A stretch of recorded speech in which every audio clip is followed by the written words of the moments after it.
Sebagai seorang owner Corolla Cross 1.8 V-Spec yang petrol punya, mesti anda pernah tengok warning macam ini. Kalau ini hari awal tak kena pun, save lah video ini. Lain kali awal akan kena. Hari ni, Uncle nak ajar korang macam mana mau reset ini Toyota punya itu TPWS. Kalau nampak benda macam ini, step yang pertama harus buat adalah turun daripada kereta anda. Cek dulu ke semua tayar. Tayar sini cek. Tengok ada yang pancit tak, ada yang kena paku ke tak. Kalau tak ada kena paku, tak ada pancit, cuma dia angin kurang sikit, kita pergi stesen minyak ataupun itu kedai tayar untuk pam angin. Nak tahu berapa angin kena pam? So kita tengok ini driver punya pintu, tepi sini ada satu stiker di sebelah sini. Nampak? Ini ada satu stiker di sini ya. Okey. So kita tengok.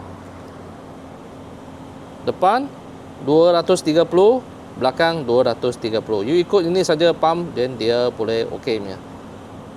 Okey, lepas sudah cek atau sudah pump angin, kita balik kepada sini. So kita cek sebelah sini dia punya setting di sebelah sini. Atas, bawah, kiri, kanan, enter dan back button untuk kita setting di sebelah sini lah.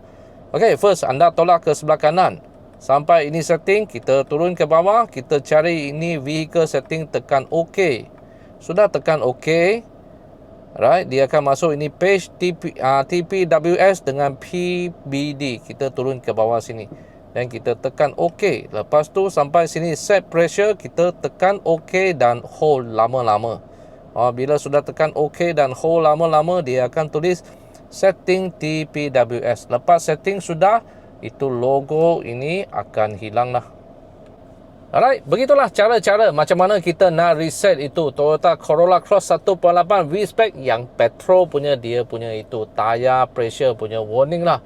Okay, so kalau anda belum follow Uncle Lim, kliklah sebelah sini untuk follow Uncle Lim. Kalau anda nak beli Corolla Cross, boleh cari sama Uncle Lim. Ini bulan kita ada banyak kau punya offer khas untuk saya punya itu follower saja.